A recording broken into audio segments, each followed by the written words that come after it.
주일 예배 오신 여러분 한 분 한 분을 주님의 이름으로 환영합니다. 밖에 거센 바람이 불고 있는데요, 우리가 드리는 예배 가운데도 거센 성령의 바람이 불 것을 믿습니다. 우리 함께 기도하시면서 예배 가운데 함께 가기 원합니다. 전능하신 하나님, 오늘도 우리에게 복된 주님의 날을 허락하여 주셔서 감사합니다.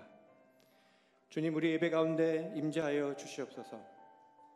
솔로몬이 성전을 하나님께 봉헌할 때 주의 영광으로 가득하였던 것처럼 이곳에 주의 영광으로 가득하게 하여 주시옵소서. 이 예배가 드려지는 모든 곳이 주의 임재가 있는 거룩한 곳이 되게 하여 주시옵소서. 주님만 바라보고 주님만 집중하는 시간 되기를 기도합니다. 하늘의 문을 열고 주의 성령을 부어 주시옵소서. 주의 은혜를 부어 주옵소서. 생명의 이름 예수 그리스도의 이름으로 기도합니다. 아멘.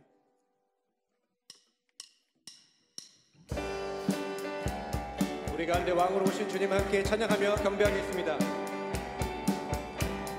문들아 머리 들어라, 들릴지어다 영원한 문들아, 영광의 왕 들어가시도록, 영광의 왕 들어가시도록. 문들아 머리 들어라, 문들아 머리 들어라, 들릴지어다 영원한 문들아, 영광의 왕 들어가시도록, 영광의 왕 들어가신다. 영광의 왕이시며 강하고 능하신 주라, 전쟁에 능하신 주시라, 다 찬양 위대하신 왕.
우리의 왕 되신 주님 찬양합니다. 우리를 경배합니다.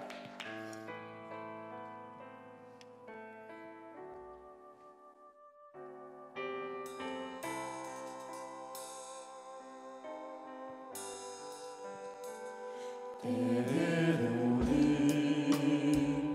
너의 앞에 어려움과 아픔 있지만 담대하게 주를 바라보는 너의 영혼, 너의 영혼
왕같은 제사장이요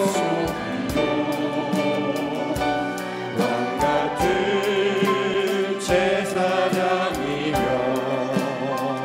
거룩한 나라 하나님의 소유된 백성입니다. 하나님의 소유된 백성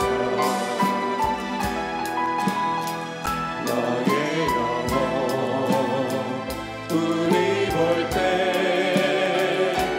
얼마나 사랑스러운지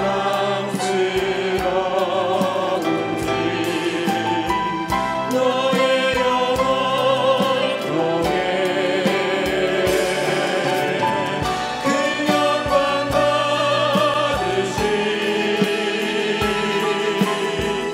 하나님을 찬양 오 할렐루야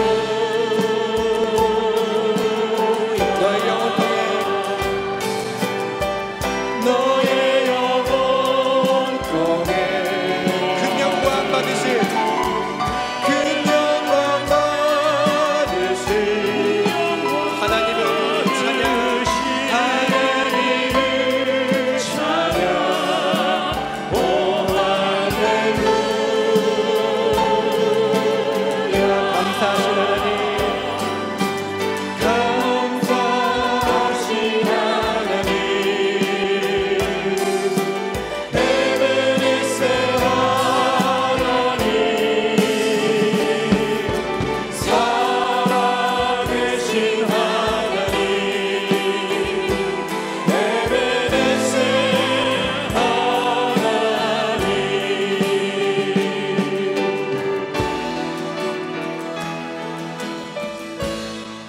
감사하신 하나님 에베네셀 하나님 살아계신 하나님 에베네셀 하나님 여기까지 인도하셨네 감사하신 하나님 여기까지 인도하셨네 살아계신 하나님 감사하신 하나님 에베네셀 하나님 살아계신 하나님 에베네셀 하나님 감사하신 하나님 감사하신 하나님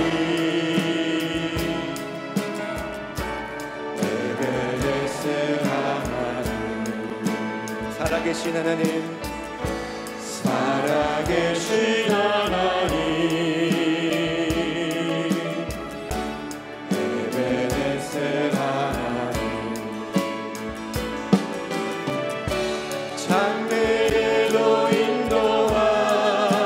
인도하시니 감사하신 하나님 장래에도 인도하시니 살아계신 하나님 감사하신 하나님 에베네셀 하나님 살아계신 하나님 에베네셀 하나님 여기까지 인도하셨네 여기까지 인도하셨네 감사하신 하나님 감사하신 하나님 장래에도 인도하시리 장래에도 인도하시리 살아계신 하나님 살아계신 하나님 감사하신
기도합니다. 전능하신 하나님, 우리를 여기까지 인도하신 하나님 감사합니다.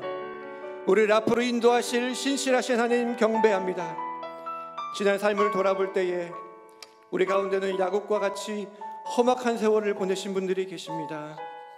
악몽과 같은 전쟁을 겪으신 분들, 찢어지는 가난을 경험하신 분들, 물설고 낯선 이민자의 삶을 경험하신 분들, 전에 겪어보지 못한 질병이나 감염병을 경험하신 분들, 그러나 그 야곱이 바로 앞에 손을 내밀어 축복하듯 우리도 우리와 함께 하시고 이끌어 주신 주님을 의지하여 축복을 베푸는 자가 되게 하여 주시옵소서.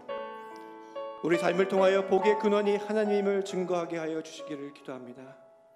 성령이 말씀을 전하실 김인철 목사님과 함께 하여 주시옵소서. 성령의 충만함으로 하나님의 사명을 온전히 감당하게 하여 주시옵소서. 또한 말씀을 듣는 우리의 마음밭을 옥토밭과 같이 되게 하여 주시옵소서. 그래 말씀의 씨앗이 우리 마음에 떨어져 30배, 60배, 100배의 결실을 맺게 하여 주시기 기도합니다. 주님께서 우리 예배 가운데 함께 하여 주셔서 감사합니다. 주님만이 홀로 영광 받아 주시옵소서. 살아계신 예수님의 이름으로 기도합니다. 아멘.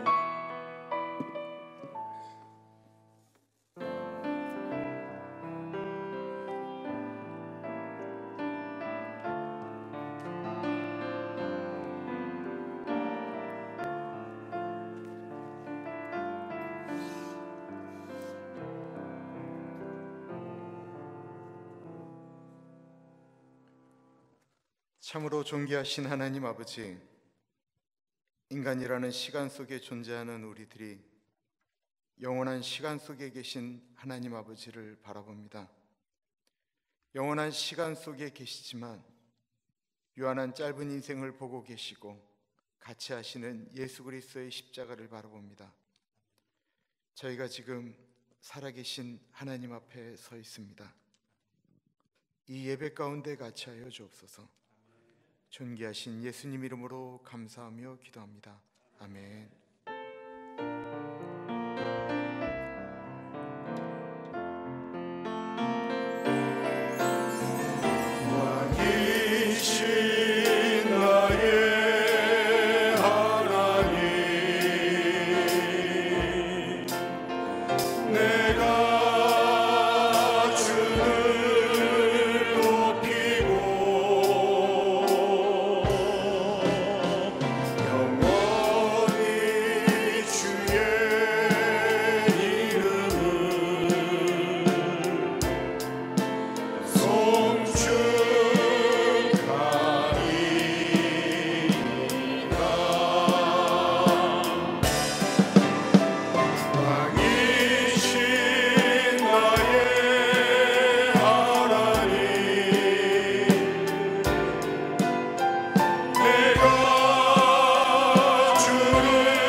사도신경으로 우리의 신앙 고백드립니다.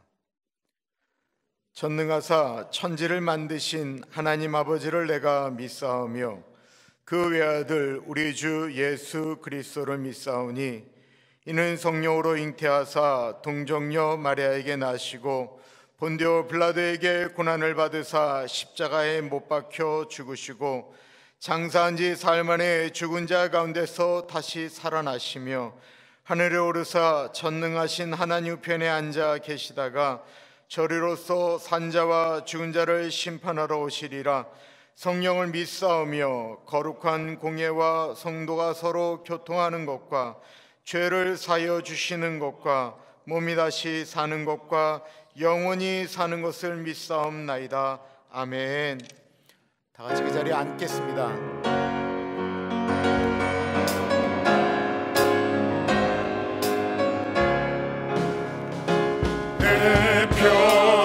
평생에 가는 길 순탄하여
주보에 나와 있는 공동기도 한 목소리로 하나님께 올려드립니다.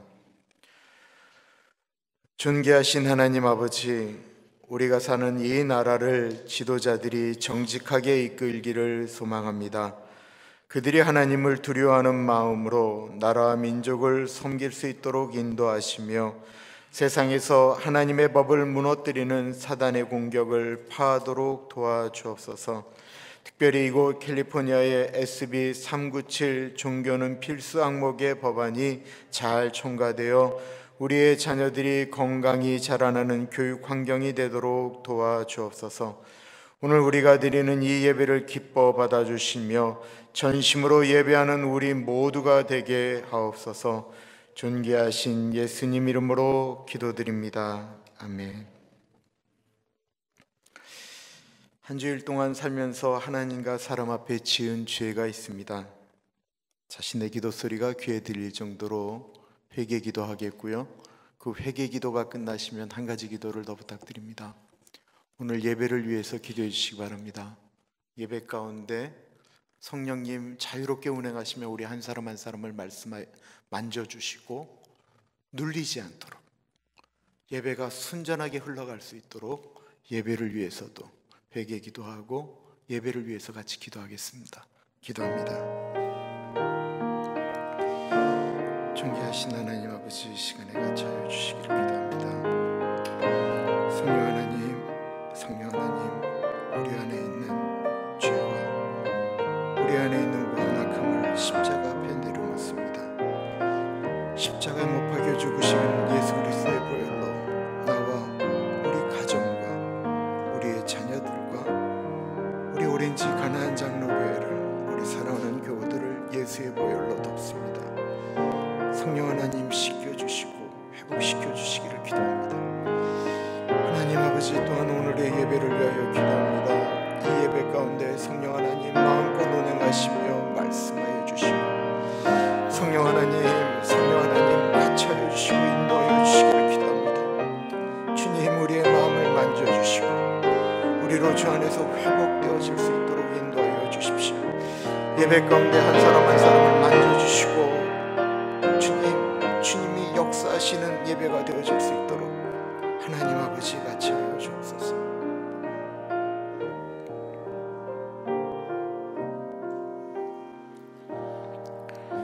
그러므로 이제 그리스도 예수 안에 있는 자에게는 결코 정죄함이 없나니 이는 그리스도 예수 안에 있는 생명의 성령의 법이 죄와 사망의 법에서 너를 해방하였습니다.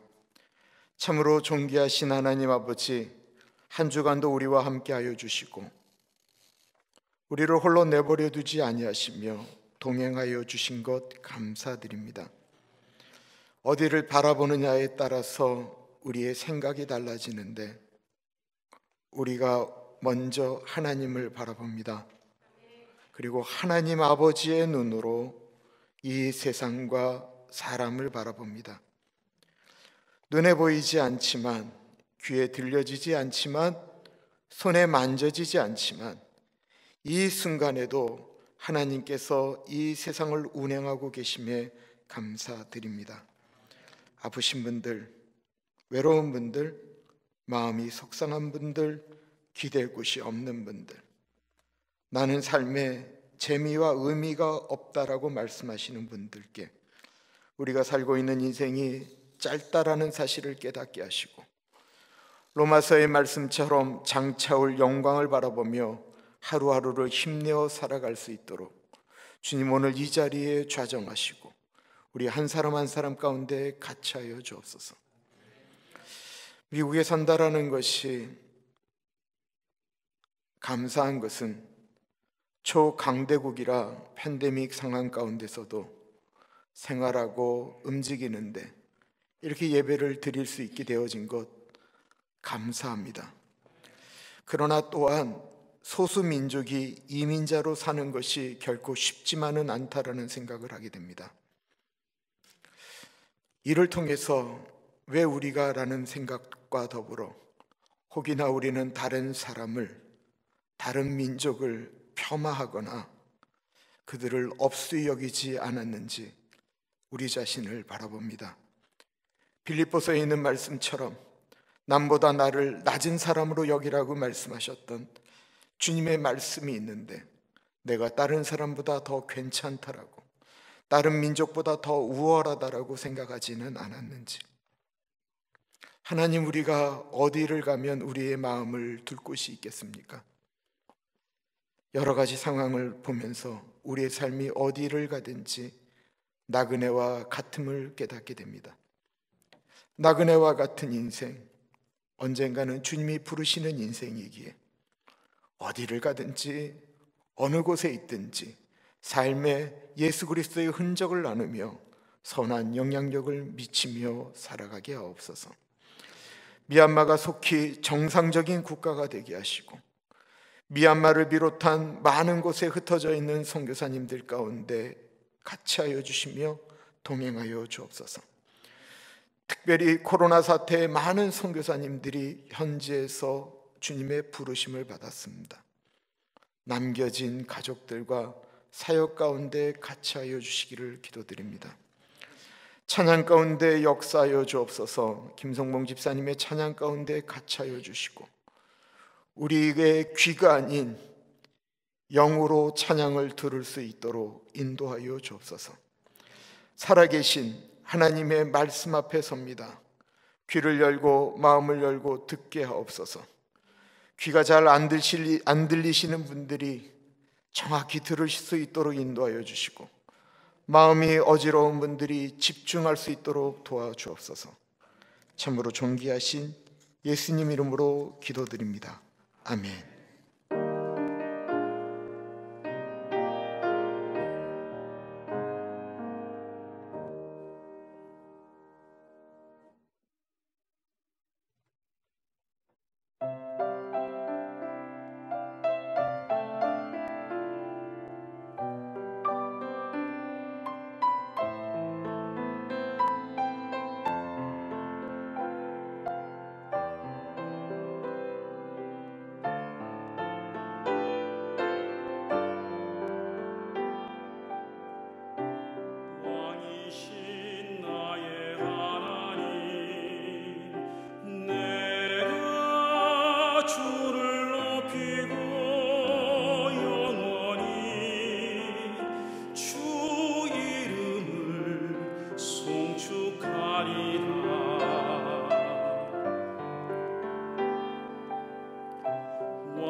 오늘 요절 말씀이 12장 3절인데요. 사실 우리가 이제 주님의 일을 하다가 낙심케 되는 것은 일 때문이 아니고 사람 때문입니다. 사람 때문에 낙심하고 사람 때문에 힘겨워합니다. 내가 왜 저 사람한테 이런 소리를 들으면서 일을 해야 된다라는 생각을 하게 되는데, 우리가 그때 잊어버리는 것이 하나 있는데 그건 하나님이다라는 거예요. 하나님께서 우리들을 어떤 일로 상처받을 때마다 우리들을 만약에 치셨으면 우리가 아마 이 자리에 있을 사람 아무도 없죠. 그래서 하나님께서 우리가 어떤 일을 경험하면서 정말 이렇게 이 사람으로 지칠 때가 제일 피곤하잖아요. 가족이, 부부가 싸울 때가 제일 살고 싶지가 않잖아요. 그죠? 그러니까 사람 때문에 피곤하여 낙심할 때 우리가 기억해야 되는 것은 우리 죄인들이 하나님의 일을 거역할지라도 그걸 참으시는 하나님을 바라보면서 믿음의 경주를 가는 사람들은 그 길을 그래도 걸어가자라고 이야기하는 것이 히브리서 3장의 말씀입니다. 우리 같이 한번 읽어보겠습니다. 시작. 너희가 피곤하여 낙심하지 않기 위하여 죄인들이 이같이 자기에게 거역한 일을 참으신 일을 생각하라. 한번 외워보겠습니다. 시작. 너희가 피곤하여 낙심하지 않기 위하여 죄인들이 이같이 자기에게 거역한 일을 참으신 일을 생각하라. 아멘. 한 가지 부탁드릴 말씀이 있어요. 저는 그 4월 첫째 주 이렇게 이제 오픈하기로 결정된 다음에 다시 항체 검사를 했어요. 그리고 항체가 있는 것, 코로나 바이러스는 없는 것 다 검사를 따로 하고, 때때마다 교우들에게도 제가 이런 말씀을 드리려고 그래요. 걱정하지 마시라고 말씀드리려고 하는데, 지금은 다 그러신데, 우리가 백신을 맞고 우리 몸에 항체가 있다고 할지라도 나는 괜찮은데 내 입에서 나가는 것이 다른 분에게 혹이나 내는 항체가 있어도 걸리지 않아도 나갈 수가 있다는 거예요. 그래서 예배 드리실 때는 코로 숨 쉬고 여기로 살짝 좀 가려주세요. 어떻게 하시는 거냐면요, 제가 시범 보여드릴게요. 요렇게 하시면 돼요. 요렇게. 제가 부탁드려요. 하나님께서 오늘 우리에게 주시는 말씀은 출애굽기 6장 14절에서부터 30절까지 말씀입니다. 하나님의 말씀 받들어 봉독할 때에 살아계신 하나님의 음성 들으시기 바랍니다. 그들의 조상을 따라 집의 어른은 이러하니라. 이스라엘의 장자 루벤의 아들은 한옥과 발루와 헤스론과 갈민이 이들은 루벤의 족장이요, 시므온의 아들들은 여무엘과 야민과 오학과 야긴과 소알과 가나안 여인의 아들 사울이니 이들은 시므온의 아들이요, 레위의 아들들의 이름은 그들의 족보대로 이러하니 게르손과 고학과 무라리요, 레위의 나이는 137세였으며 게르손의 아들들은 그들의 가족대로 림니와 시므이요, 고핫의 아들들은 아므람과 이스알과 헤브론과 우시엘이요, 고핫의 나이는 133세였으며 무라리의 아들들은 마흘리와 무시니 이들은 그들의 족보대로 레위의 족장이요, 아므람은 그들의 아버지의 누이 요게벳을 아내로 맞이하였고 그는 아론과 모세를 낳았으며 아므람의 나이는 137세였으며 이스알의 아들들은 고라와 네벡과 시그리요, 우시엘의 아들들은 미사엘과 엘사반과 시드리요, 아론은 암미나답의 딸 나손의 누이 엘리세바를 아내로 맞이하였고 그는 나답과 아비우와 엘르아살과 이다마를 낳았으며 고라의 아들들은 아실과 엘가나와 아비아삽이니 이들은 고라 사람의 족장이요, 아론의 아들 엘르아살은 부디엘의 딸 중에서 아내를 맞이하였고 그는 비느하스를 낳았으니 이들은 레위 사람의 조상을 따라 가족의 어른들이라. 이스라엘 자손을 그들의 군대대로 애굽 땅에서 인도하라 하신 여호와의 명령을 받은 자는 이 아론과 모세요. 애굽 왕 바로에게 이스라엘 자손을 애굽에서 내보내라 말한 사람도 이 모세와 아론이었더라. 여호와께서 애굽 땅에서 모세에게 말씀하시던 날에 여호와께서 모세에게 말씀하여 이르시되 나는 여호와라. 내가 내게 이르는 말을 너는 애굽 왕 바로에게 다 말하라. 모세가 여호와 앞에서 아뢰되 나는 입이 둔한 자요니 바로가 어찌 나의 말을 들으리까. 아멘.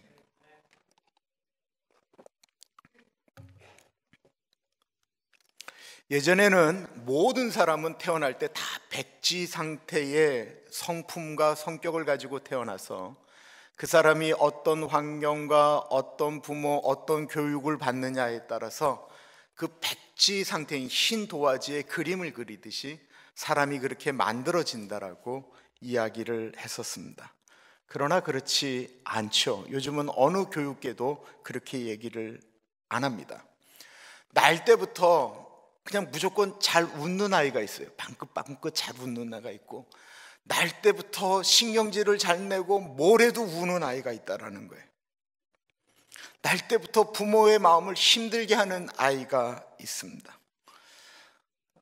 교회를 보면 늘 교회를 왔다 갔다 돌아다니는 정신없는 아이가 있는가 하면, 있는 듯 없는 듯 조용해서 쟤는 나중에 목사 되려나 봐 라고 하는 애도 있습니다. 하루 종일 알아서 놓아주면 밖에 나가서 하루 종일 놓다가 옷 다 시커멓게 돼갖고 돌아와서 밥 줘라고 소리를 지르는 씩씩한 아이가 있는가 하면, 하루 종일 책을 보고 사색을 하는 어른 같은 아이도 있습니다. 사람들을 모아놓고 말하는 것을 좋아하고 그 말을 하면 사람들이 확 들어오게 하는 아이가 있는가 하면, 하루 종일 한마디도 안 하는 아이도 있습니다. 쉽게 흥분하고 열을 내고 소리를 지르는 사람이 있는가 하면, 흥분할 일에도 너무나도 냉정하게 다가가서 부모의 마음을 힘들게 하는 아이들도 있습니다. 이런 것을 가리켜 태어날 때부터 가지고 난 것이라고 해서 그것을 가리켜 기질이라고 이야기를 합니다. 근데 이 기질이라는 것이 나이가 들면서 겉으로 저 사람은 저런 기질을 가지고 있다라고 하는 것이 나타난다라고 해서 성격이라고 이야기를 해요. 성질이라고 이야기를 해요. 기질적으로 가지고 있던 것이 속 안에 있는 걸 누구도 잘 모르다가 이것이 겉으로 드러나게 되면 저 사람 성격 거시기하네, 성질 그러네 라는 이야기가 나타나게 되는 거예요. 우리가 왜 성격 테스트라는 걸 할까요? 기질 테스트라는 걸 할까요? 가지고 태어난 것이기 때문에 하는 거예요. 가지고 난 것이기 때문에 기질 테스트와 성격 테스트를 하는 것입니다. 그것을 바꾸어 말하면 그것은 우리가 하나님이 우리를 이 땅에 보낼 때 이미 그 성격을 가지고 내보냈다라고 하는 것을 의미하는 것입니다. 그러므로 기질이 바뀐다? 이거 굉장히 어렵습니다. 불가능하다라고 생각하는 것이 사실은 속 편합니다. 그걸 바꾸어 놓겠다라고 이야기하다가 힘들어진 부부가 엄청나게 많고요.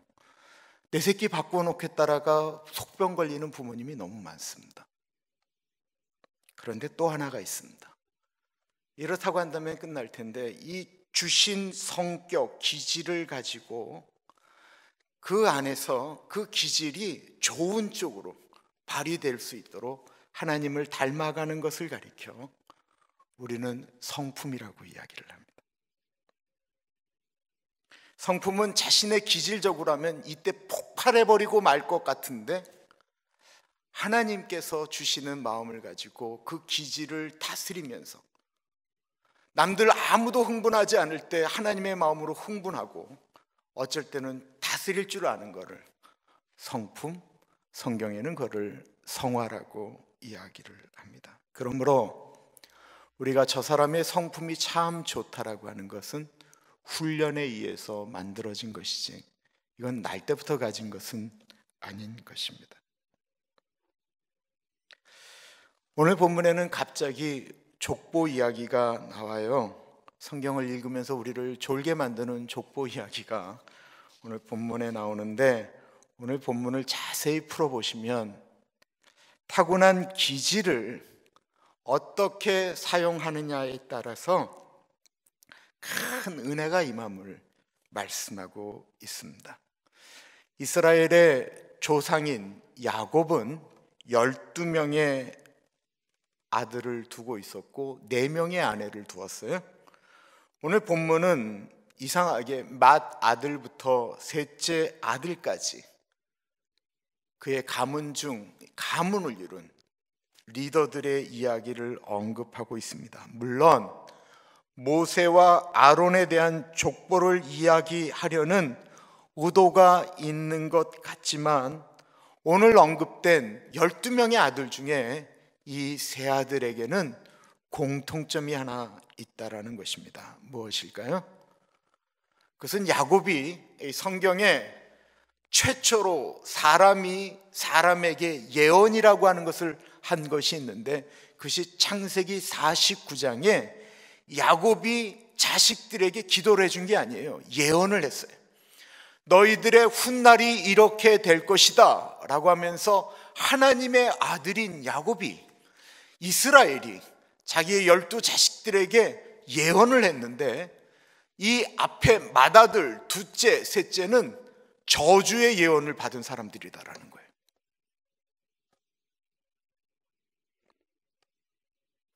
오늘 본문은 이상하게도 아버지에게 저주의 예언을 받은 3명의 족보만 언급을 하고 있습니다.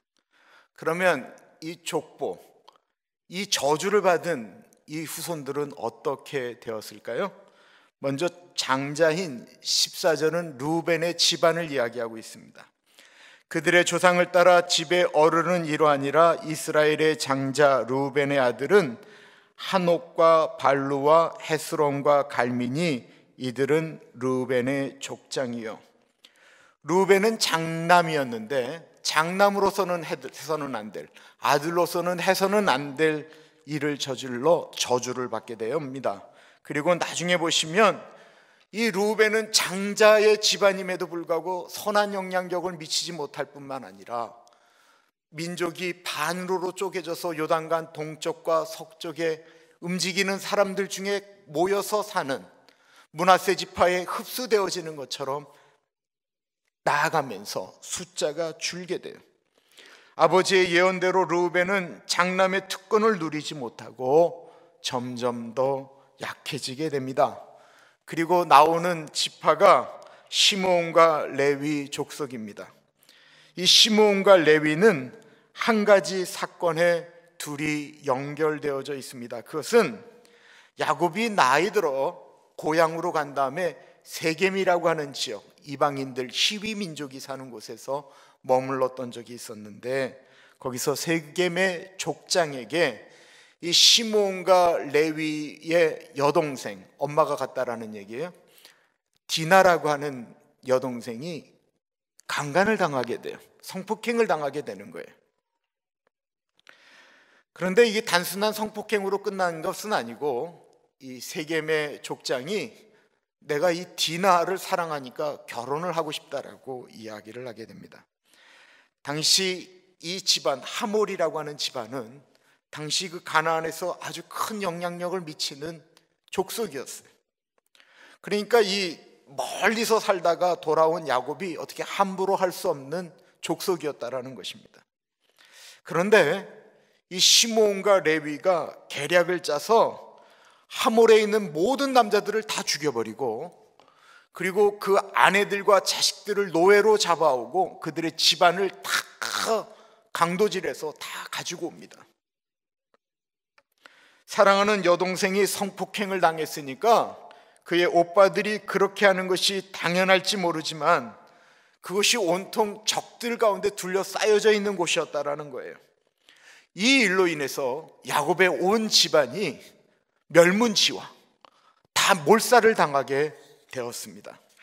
그렇다고 한다면 이 시므온과 레위의 기질은 어떤 것이었을까요? 이들은 생각하기보다는 먼저 행동이 나가는 사람들이었다는 것입니다. 이들의 기질은 일단 일을 저질러 본 다음에 결과는 나중에 생각하자라고 하는 성품인데다가 성격이 잔인했어요. 이 사건으로 세겜의 다른 사람들이 야곱을 죽이려고 하자 하나님의 명령을 받고 야곱이 베델로 올라가게 되죠. 이 사건이 야곱에게는 큰 아픔이었는데 또 다른 사건이 하나 있었습니다. 이들의 성격이 훗날 야곱의 사랑을 받는 아들 요셉을 애굽에 팔아 넘기고 죽이려고 하는데 이들이 결정적인 역할을 했다라는 것입니다. 야곱이 레아에서 난 자식들 6명은 사랑하지 않고 라헬에게서 낳은 자식 요셉을 사랑해서 그에게 색동옷을 입히죠. 이 시몬과 레위, 르우벤, 유다 이런 형제들이 들판에서 양을 치고 있을 때 아버지의 심부름으로 이 요셉이 그 형들을 찾아가게 됩니다. 그때 형제들이 이야기하죠. 저기서 꿈꾸는 자가 온다라고 이야기를 합니다. 그리고는 형제들이 이야기를 하는 거예요. 저거 잡아 죽이자. 동생인데 잡아 죽이자라고 이야기하는 거예요. 이때 큰형인 르우벤과 넷째 형인 유다가 우리가 죽이지 말자. 우리가 죽이면 아버지의 마음이 어려울 거니까 죽이지 말자. 그러고는 구덩이에 가뒀는데 그때 이제 팔아버리죠. 그러니까 이 요셉을 죽이지 않도록 적극적으로 이야기한 사람은 큰형 르우벤과 넷째 유다예요. 그런데도 불구하고 이들이 아무리 이야기를 해도 이 말이 통하지 않을 정도로 독하고 악한 두 사람, 그 형제들 중에 나머지 사람들은 뭐 라헬의 그 시녀였던 비라에서 난 자식들 담과 납달리는 요셉을 미워할 이유가 없고, 나머지 스불론, 이사갈 이런 사람들은 요셉하고 나이 차이가 별반 나오지 않기 때문에 그 사람들이 요셉을 죽이려는데 적극적으로 가담했다라는 건 말이 안 돼요.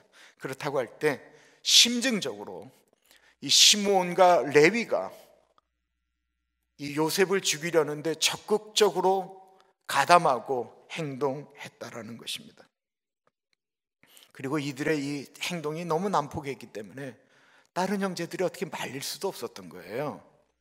그래서 야곱이 이 시므온과 레위는 한 명씩 예언하는 것도 아니에요. 둘을 쌍으로 예언을 합니다. 창세기 49장입니다. 시므온과 레위는 형제요, 그들의 칼은 폭력의 도구로다. 내 호나 그들의 모의에 상관하지 말지어다. 내 영광아 그들의 집회에 참여하지 말지어다. 그들이 그들의 분노대로 사람을 죽이고 그들의 혈기대로 소의 발목 힘줄을 끊었음이로다. 그 노여움이 혹독하니 저주를 받을 것이요 분기가 맹렬하니 저주를 받을 것이라. 내가 그들을 야곱 중에서 나누며 이스라엘 중에서 흩으리로다. 세상에 자식한테 이런 예언을 하는 부모가 어디 있습니까? 얼마나 마음이 그랬으면 이렇게 얘기를 하겠어요. 시므온 지파는 어떻게 됐을까요? 오늘 본문에 아주 짧게 나올 뿐만 아니라 나중에 모세도 12지파를 축복하는 기도를 하는데 모세가 아예 기도 가운데 빼버린 족속이 하나 있는데 그 족속이 바로 시므온 지파예요. 어느 순간에는 다른 족속에 흡수되어 버리고 맙니다. 그렇다고 한다면 레위 지파는 어떻게 되었을까요? 그들도 저주를 받아서 시므온 지파처럼 사라졌을까요? 우리가 잘 아시는 것처럼 레위 지파는 제사장 지파가 되었습니다. 그렇다고 한다면 왜 이 레위 지파는 시므온과 같은 저주를 벗어나게 되었을까요? 레위 지파에게 도대체 무슨 일이 일어난 것일까요? 그것은 그들이 가지고 태어난 기질을 자신들의 목적을 아닌 하나님을 위해서 사용하기 시작했다라는 것입니다. 야곱이 레위를 저주할 때 너의 칼은 폭력의 도구다라고 이야기했죠. 레위와 시므온이 칼을 들고 있을 때 이거는 살인 도구였습니다. 칼이라고 하는 것이 나쁜 사람에게 들려 있으면 폭력의 도구이지만 여전도회 회원들이 칼을 들고 있으면 무섭나요? 오늘은 뭘 먹을까라는 생각이 들잖아요. 여전히 레위 족속의 심장에는 칼이 있었어요. 기질적인 것입니다. 그런데 이 레위 가문의 칼이 결정적인 순간에 하나님을 위하여 사용되어집니다. 언제일까요? 모세가 시내산에 올라가 40일 동안 주야로 음식도 먹지 않으면서 하나님과 깊은 교제에 들어가죠. 그때 성막을 만드는 것, 십계명, 율법을 하나님과 교제하면서 다 배우게 됩니다. 아마 이때 보통 창세기에 대한 하나님 어떻게 창조를 하셨어요? 라고 하는 얘기를 다 들었던 것도 아마 이때가 아닌가 생각하지요. 모세가 하나님과 깊은 교제에 40일 동안 들어가 있습니다. 만약에 우리 교인들이 제가 40일 동안 기도한다 그러면 어떻게 하시겠어요? 내가 좀 도와드려야지, 나도 같이 기도해야 되지. 가나안 교인이라면 능히 그럴 텐데 이스라엘 사람들은 어떻게 했습니까? 이들이 그 밑에서 기도했나요? 그러지 않았어요. 이들이 불안해지기 시작한 거예요. 그리고는 이들이 금을 다 모아서 뭘 만들었죠? 금송아지를 만들었어요. 그리고 이렇게 이야기하는 거예요. 이 금송아지가 애굽에서 우리를 인도한 신이다라고 이야기하고 그 금송아지한테 절하고 춤추며 축제를 벌였습니다.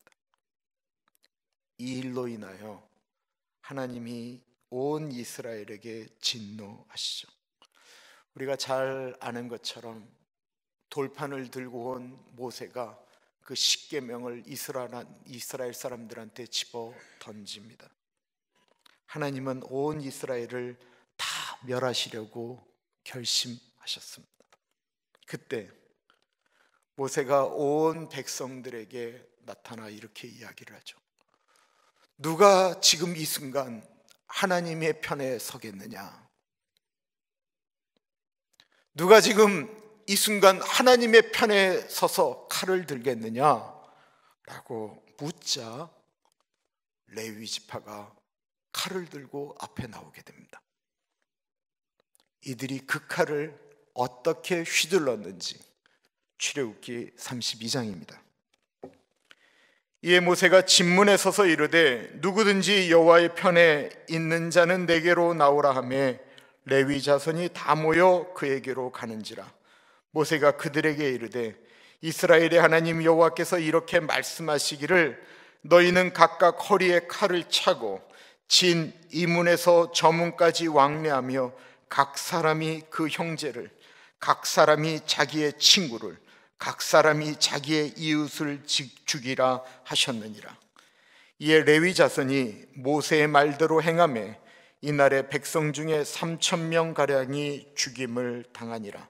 모세가 이르되 각 사람이 자기의 아들과 자기의 형제를 쳤으니 오늘 여호와께 헌신하게 되었느니라. 그가 오늘 너희에게 복을 내리시리라. 레위인들이 칼을 들어 동족을 살해하였습니다. 그 중에는 레위 족속도 죽임을 당하게 되었습니다. 이들이 사용한 칼은 비록 3,000명의 동족이 죽임을 당하는 아픈 일에 사용되었지만 그것으로 인해서 우리가 추측하는 대략 200만 정도가 되는 온 이스라엘 사람들이 살았다라는 것입니다.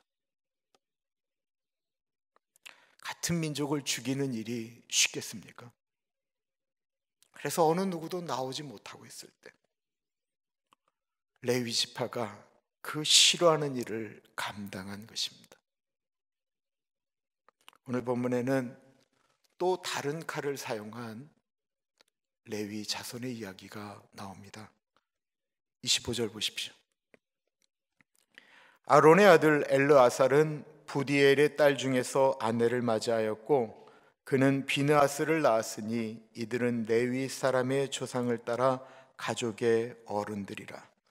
오늘 본문 가문의 이야기에 지도자와 그 아들들이 나오지만 손자의 이름이 거론된 것은 이 비느하스가 유일합니다.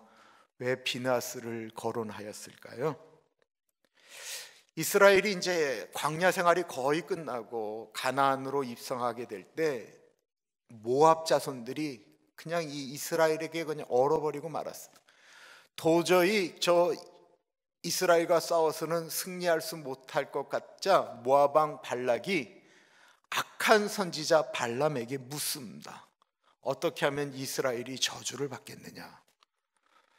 이스라엘이 저주를 받으려면 하나님이 싫어하는 일을 저들이 하면 됩니다. 하나님이 싫어하는 일이 무엇이냐? 그들이 우상에게, 다른 신에게 절하면 저들이 벌을 받습니다. 저들이 거룩한 백성인데 저들이 이방 여인들과 음란한 일들을 저지르면 저들이 벌을 받습니다. 그러자 모압 왕 발락이 미인계를 쓰게 됩니다. 미디안의 아름답고 야한 여자들을 쫙 다 푼 거예요.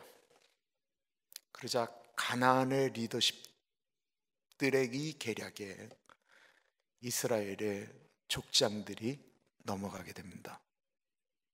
그리고는 이들이 그 여인들의 손에 이끌려 가나안으로 들어가서 미디안 광야에서 미디안의 신들에게 절하고, 그 당시 가나안의 그 여사제들이나 그들의 제사는 모두 다 음란한 행동으로 끝이 났거든요. 그들은 다산을 원하는 거였으니까 여자들이 애 낳는 것을 원했기 때문에 그런 모든 그 우상 신들에게 절하고 나면 다 그다음부터는 간음을 하였어요. 그래서 이스라엘의 족장들이 가서 간음을 저지르고 그리고 나서 우상들에게 절하는 행동을 했다라는 것입니다. 이때 하나님의 진노가 이스라엘에 진짜 임하게 되죠. 그리고는 온 이스라엘에 지금 코로나와 같은 전염병이 퍼지기 시작했습니다. 그리고 수많은 사람들이 죽게 됩니다. 모세와 아론을 비롯한 온 이스라엘 민족들이 하나님 앞에 우리가 벌 받는 줄 알고는 다 진영에 모여서 하나님께 회개하고 있을 때 한 정신 나간 이스라엘의 족장 한 사람이 미디안의 여인을 데리고 자기 숙소로 들어가는 거예요. 그것을 본 한 청년이 창을 들고 쫓아 들어가서 그 남자와 여자를 죽이게 됩니다. 그때 하나님이 이스라엘을 치기 시작한 그 전염병이 이 두 남녀를 죽이는 순간 멈춰지게 돼요. 그 창을 들고 들어간 사람이 바로 아론의 손자 비느하스였습니다. 민수기 보겠습니다. 민수기 25장입니다. 이스라엘 자손의 온 회중이 회방문에서 울 때에 이스라엘 자손 한 사람이 모세와 온 회중의 눈앞에 미디안의 한 여인을 데리고 그의 형제에게로 온지라. 제사장 아론의 손자 엘르아살의 아들 비느하스가 보고 회중 가운데서 일어나 손에 창을 들고 그 이스라엘 남자를 따라 그의 막사에 들어가 이스라엘 남자와 그 여인의 배를 꿰뚫어서 두 사람을 죽이니 연병이 이스라엘 자손에게서 그쳤더라. 그 연병으로 죽은 자가 24,000명이었더라. 여호와께서 모세에게 이르시되 제사장 아론의 손자 엘르아살의 아들 비느하스가 내 질투심으로 질투하여 이스라엘 자손 중에서 내 노를 돌이켜서 내 질투심으로 그들을 소멸하지 않게 하였도다. 그러므로 말하라. 내가 그에게 내 평화의 언약을 주리니 그와 그의 후손에게 영원한 제사장 직분의 언약이라. 그가 그의 하나님을 위하여 질투하여 이스라엘 자손을 속죄하였음이니라. 이 하나의 사건, 그 모습을 많은 사람들이 봤을 텐데 창을 들고 올라갈 만한 사람이 없었어요. 근데 그 기질을 가진 비느하스가 쫓아 들어간 거죠. 이의 마음 가운데 있었던 분노는 자기 기질보다는 하나님의 마음이었다라는 거예요. 그리고 이 사건 하나로 인해서 레위 지파, 특별히 아론의 계보가 영원한 제사장 반열로 흘러가는 약속을 하나님께 받게 되었다라는 것입니다. 그런데요, 이때 죽은 사람이 누구였냐면 시므온의 한 족장이었어요. 그래서 이것을 가리켜 성경학자들이 무엇이라고 보통 해석을 하냐면 이 가나안 땅에 들어가서 우상에게 절하고 그들과 함께 함부로 행동했던 나쁜 사람들이 바로 시므온 지파였다라고 이야기를 해요. 왜냐하면 민수기라고 하는 것은 백선민자의 숫자를 기록하는 거잖아요. 그러니까 숫자를 기록한 게 민수기인데, 민수기 1장에 보면 이 시몬 지파의 숫자가 몇 명으로 나오냐면 59,300명으로 나옵니다. 59,300명. 그런데 민수기가 한참 지난 다음에 이제 두 번째 인구 조사를 했더니만 놀랍게도 이 시몬 지파가 22,200명으로 줄게 돼요. 무려 37,000명이 없어진 거예요. 보통 일반적으로는 이 연병이 돌아 죽을 때 집중적으로 잘못해서 죽은 족속이 시므온 지파라고 이야기를 합니다. 자기 느껴지는 기질대로 우상 숭배하고 간음하고 행동했다라는 거예요. 이거 우리가 명심해야 될 것이 있는데, 자신이 받은 기질대로, 자기 성질대로, 자기 말하고 싶은 대로, 자기 좋은 대로 행동하게 되면 이거 잘못하면 큰일 난다라는 거예요. 자기뿐만 아니라 자식이 자식, 그 자손들까지도 힘든 일이 벌어진다라는 것을 의미한다라는 것입니다. 똑같이 저주를 받았는데 한 족속은 거의 멸절하게 되었고, 다른 한 족속은 제사장 가문이 되었다라는 것입니다. 그러나 이 레위 지파 중에서도 기질대로 행동해서 큰 어려움을 겪는 사람들이 나옵니다. 그들의 이름도 오늘 나오게 돼요.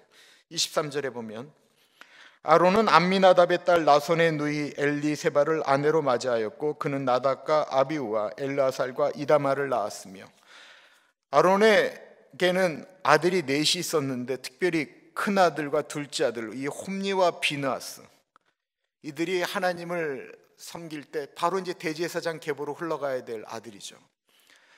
근데 자기가 생각하는 주관대로 하나님은 이럴 것이다 라고 생각을 하고는 하나님이 명령하신 것, 불을 사용할 때는 꼭 이 불을 사용해야 된다라고 하는, 그들이 쓰는 그 화로에다 써야 되는 불을 자기들이 편한 대로 아무 불이나 써도 되지, 뭐 하나님이 뭐 특별하게 뭐 이불 저불 가리시나, 그리고는 자기들이 임의대로 그냥 편하게 구할 수 있는 불을 사용했다가 이 두 사람이 다 죽게 됩니다.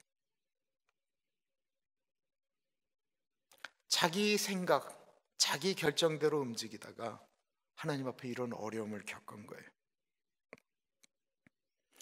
저희가 팬데믹 이후로는 이제 헌금 시간에 이렇게 헌금 바구니가 도는 것이 없습니다. 그 없지만 오늘부터는 헌금 바구니를 제가 앞에서 받아서 헌금을 위해서 따로 기도하기로 결정했습니다.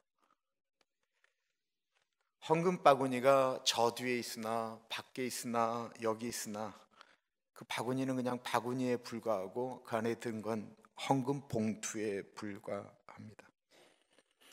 어디 있으나 그냥 그건 헌금이에요.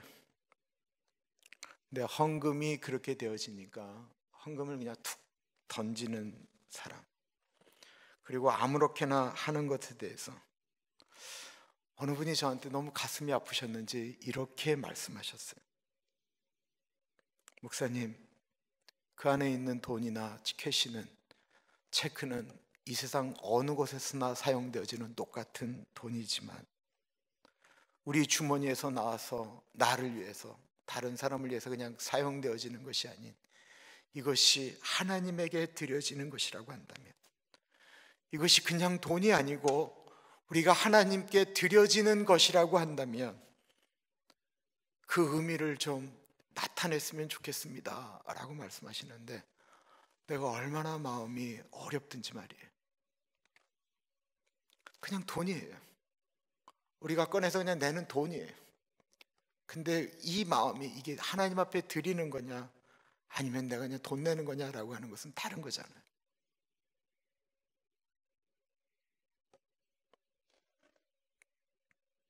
똑같은 행동인데 이거를 누구에게 드리느냐라고 하는 마음을 이야기하는 것입니다. 또 다른 실수한 사람들의 이야기가 나오는데, 고라라고 하는 사람의 이야기예요. 24절 보세요. 고라의 아들들은 아실과 엘가나와 아비 아삽이니 이들은 고라 사람의 족장이요. 이 고라는요 모세와 아론의 사촌입니다. 그리고 이 고라의 이름과 자녀들의 이름이 언급됩니다. 이 고라는 리더십도 강하고 경쟁심도 강하고 질투도 강했던 기질이 있었던 것 같아요. 자신이 생각할 때 자신은 모세나 아론보다 더 하나님을 사랑하고 신실하다라고 생각했는지 모르겠어요. 모세나 아론이 행동하는 것을 보니까 자기가 눈에 볼 때는 자기가 더 영적인 거예요. 자기가 더 신앙적인 거예요. 이렇게 생각할 수도 있는 것이, 아론의 두 아들은 하나님이 명령한 불을 사용하지 않아서 불타 죽었지만 나중에 이 고라의 자손들을 보면 고라가 어떻게 해서든지 이 자손들을 잘 키운 것이 분명해요. 그러니까 고라의 집안이 더 신앙적일 수도 있어요. 어떻게 보면 고라가 더 하나님 앞에 순전했을 수도 있습니다. 그래서 이 고라의 눈에 이 모세와 아론이 시덥지가 않았던 것 같아요.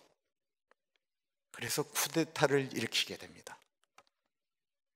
고라가 모세와 아론에게 그 말에 순종해야 되는 이유가 뭐죠? 더 인격적이어서? 더 훌륭해서? 더 신앙적이어서? 그렇게 생각하세요? 26절입니다. 이스라엘 자손을 그들의 군대대로 애굽 땅에서 인도하라 하신 여호와의 명령을 받은 자는 이 아론과 모세요. 모세나 아론에게 복종해야 될 이유는 모세나 아론이 고라보다 뛰어나서가 아니고요, 모세와 아론을 이 출애굽을 하는데 지도자로 세운 분이 하나님이셨기 때문에 그런 것입니다. 다른 이유 아무것도 없어요.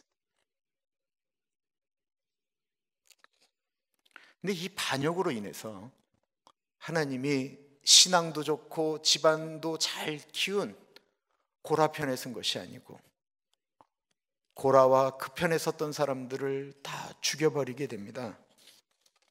민수기 26장인데요, 참 이상한 것은 고라와 그의 일당은 죽는데 자식들은 안 죽었다라는 것입니다. 민수기 26장 볼게요. 땅이 그 입을 벌려서 그 무리와 고라를 삼킴에 그들이 죽었고 당시에 불이 250명을 삼켜 징표가 되게 하였으나 고라의 아들들은 죽지 아니하였더라. 왜 죽지 않았을까요? 이들은 말할 것도 없이 이들은 아버지가 하는 그 쿠데타에 가담하지 않았다라는 거예요. 고라는 비록 모세와 아론에게 자기 생각으로는 대항을 했지만 그의 자식들에게는 바른 신앙관을 전수했는지 이들은 아버지가 잘못하고 있다라고 생각을 하고 그 쿠데타에 가담하지를 않았다라는 것입니다. 이 한국 분들은 참 어려운 거예요. 한국 사람들은 무조건 고향 사람들을 찍는 경향이 있어요. 뭐 이 사람이 더 괜찮다고 하다가도 우리가 남이가 그러면 싹 생각들이 다 바뀌세요. 고향 찾죠, 동문 찾죠, 뭐 찾죠. 그냥 저 사람이 옳지 않아도 이 사람하고 내가 친하면 이 사람 편을 들어요. 이 교회에서 옳고 그름의 문제도 그냥 뭐 옳고 그름의 문제가 아니에요. 내가 누구보다 더 친하느냐에 따라서 모든 것들이 다 결정나고 말아요. 너무 놀랍지 않아요? 그래서 한국 교회가 어려운 거예요. 이게 참 어려워요. 그냥 옳고 그름으로 얘기했으면 좋겠어요. 그런데 나하고 친해도 그 편에 쓸 판인데 자기 아버지 편에 서지 않았다. 이게 얼마나 어려운 얘기냔 말이에요. 기질은 그렇지만 하나님을 바라볼 때 성품적으로 변하기 시작했다라는 것입니다. 우리에게는 기질이 있습니다. 그거 바꾸려고 너무 애쓰지 마십시오. 남을 바꾸려고는 더 애쓰지 마십시오. 남편 바꾸려다가 제가 속 터져 돌아가신 분들 많이 봤습니다. 그럼 이렇게 내가 반대로 얘기를 해야 되겠대. 아내 바꾸려고 너무 애쓰지 마세요. 아내 바꾸려다가 그 혈압 올라서 돌아가신 분도 많으세요. 왜 여자분들은 아멘을 안 하세요? 여자분들이 이렇게 착하시다니까요. 근데 뭐 이렇게 얘기하면 그래요. 결혼 초기에는 안 그랬다라는 거예요. 집사 때는 안 그랬다라는 거예요. 뭐가 장로가 되니까 변했다라는 거예요. 변한 게 아니에요. 달라진 게 아니에요. 원래 그랬던 거예요. 때때마다 우리는 우리의 기질을 감출 수 있습니다. 그죠? 기질을 내려놓기도 합니다. 이것을 어떠한 악의적인 어떠한 것을 얻기 위해서 감추고 숨긴다라고도 표현할 수 있지만, 우리 안에 있는 그 기질적인 것들이 하나님 안에서 참고 인내하고 내려놓는 것을 가리켜 성경은 그것을 성화라고 이야기한다는 거예요. 이렇게 좋아진 것을 가리켜 우리는 성품이라고 이야기한다는 거예요. 그래서 우리가 하나님 안에서 하나님의 뜻대로 바뀌기를 위해서는 계속 기도해야 돼요. 이 기질이, 원래 갖고 있던 기질이 하나님 편에 사용되어질 때 축복이 되도록 우리는 계속 움직여야 된다는 거예요. 교회는 조용하고 얌전한 사람만 있어서도 안 되는 거예요. 교회는 시끄럽고 흥분만 잘하는 사람만 있어서도 안 된다는 거예요. 교회는 다양할 수밖에 없고 그 많은 기질을 가진 사람이 교회로 모일 수밖에 없다는 거예요. 그걸 인정하자라는 거예요. 다혈질적인 베드로가 바뀌자 하나님의 나라의 멋진 일꾼이 되었습니다. 자기 주장이 강한 바울이 하나님 편에 서자 자기가 생각하는 것이 옳지만, 더 이상 율법이 중요하지 않지만, 할례가 구원과 아무 상관이 없지만 유대인들과 하나님의 나라를 꿈꾸기 위해서 디모데를 데려다가 할례를 행했다라는 거예요. 자기의 기질과는 전혀 맞지 않는 일을 했다라는 것입니다. 이들의 기질이 바뀐 것이 아니에요. 하나님 편에 설 때 자신들의 기질을 더 좋은 쪽으로 활용을 하고 어떤 것들은 내려놓기 시작했다라는 것입니다. 그러자 역사가 일어났습니다. 우리는 어떻습니까? 여전히 다른 사람과 나는 안 맞다라는 말만 하고 있지는 않으세요? 맞는 게 비정상이에요. 나를 지으신 주님께서 내가 그 원하시는 방향으로 가려고 나의 기질을 예수님께 맞추려고 애쓰며 순종하고는 계십니까? 나와 다른 것을 틀렸다라고 말하고 계시지는 않으신가요? 성격이 다른 것뿐입니다. 그리고 이러저러한 사람들이 모여 교회가 만들어졌습니다. 그 안에서 내가 어느 편에 설 것인가, 내가 하나님 앞에 어떤 사람으로 설 것인가에 따라서 나의 기질은 하나님 앞에 소중하게 사용되어집니다. 그런 우리들이 되기를 축원합니다. 기도하겠습니다. 참으로 존귀하신 하나님 아버지, 우리가 태어날 때부터 가지고 나온 기질이 있습니다.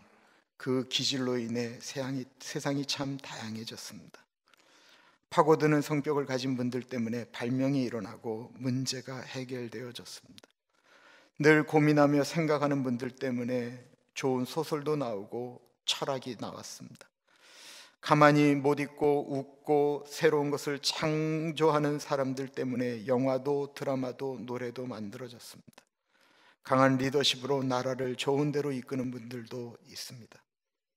그러나 그 기질이 나 자신만을 위하여 생각되어질 때 히틀러와 같은 독재자도 나왔고, 돈을 벌 목적으로 자극적인 영화를 만들어 사회를 나쁜 방향으로 이끌어가는 무리들도 생겨났고, 숨없이 좋은 머리를 가지고 나쁜 짓을 해서 사회를 어그러지게도 만듭니다.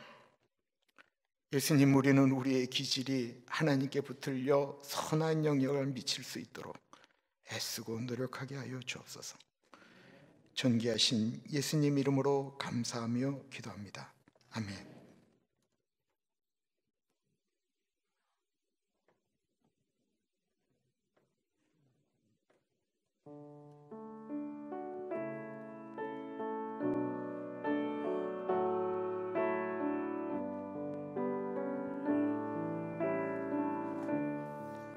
헌금을 위해서 기도하겠습니다. 참으로 존귀하신 하나님 아버지, 저희가 하나님께 드리는 이 헌금에 주님께서 우리에게 주신 것에 대한 감사와 또한 내가 가지고 있는 것이 내 것이 아니다라고 하는 청지기 의식을 가지고 주님 앞에 드립니다. 하나님, 이 예물이 또한 우리 교회에서는 우리 당회가 하나님을 위하여 적절히 사용할 수 있도록 지혜 주시기를 기도드립니다. 하나님, 너무 감사한 것은 교우들이 때때마다 어떤 날들을 기억하며 주변에 있는 어려운 분들을 위하여 꽃헌금 드립니다. 하나님, 이 꽃헌금이 아름답게 사용되어질 수 있도록 은혜 주시기를 기도드립니다. 우리 장수미 집사님, 안암교회를 섬기시면서부터 늘 하나님의 딸로 사셨던 배공락 권사님을 기억하며 꽃헌금 드립니다. 그 외할머니의 신앙이, 그 은혜가 우리 자시아와 조셉 가운데 흘러가서 자시아와 조셉이 하나님의 귀한 아들들로 선한 영향력을 미치게 하여 주옵소서. 우리 임정규 장로님, 임정희 권사님, 장로님 생신 맞이하며 꽃헌금 드립니다. 하나님 아버지, 장로님, 권사님 귀가 잘 들리지 않습니다. 주님, 들을 것은 듣게 하시고 안 들을 것은 안 듣는 은혜가 있기를 기도합니다. 우리 영선형제, 소영자매, 준선형제한테 같이 하여 주시고 수정자매, 수연이, 제니스 선물로 주신 아이들, 하나님의 은혜 가운데 만나야 될 사람을 만나게 하시고 만나면 안 될 사람들 비껴나갈 수 있는 은혜를 허락하여 주옵소서. 존귀하신 예수님 이름으로 감사하며 기도드립니다. 아멘. 다 같이 그 자리에서 일어나시겠습니다.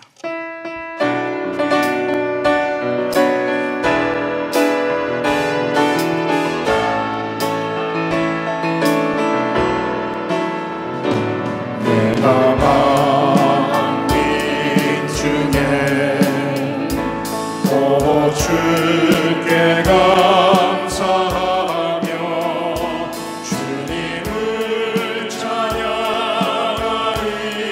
열방 중에서 주의 인자는 커서 하늘에 미치고 주의 진리는 넓은 궁창에 이르나니 하늘 위에 주는 높이 들리며 주의 영광이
위대하신 하나님 아버지,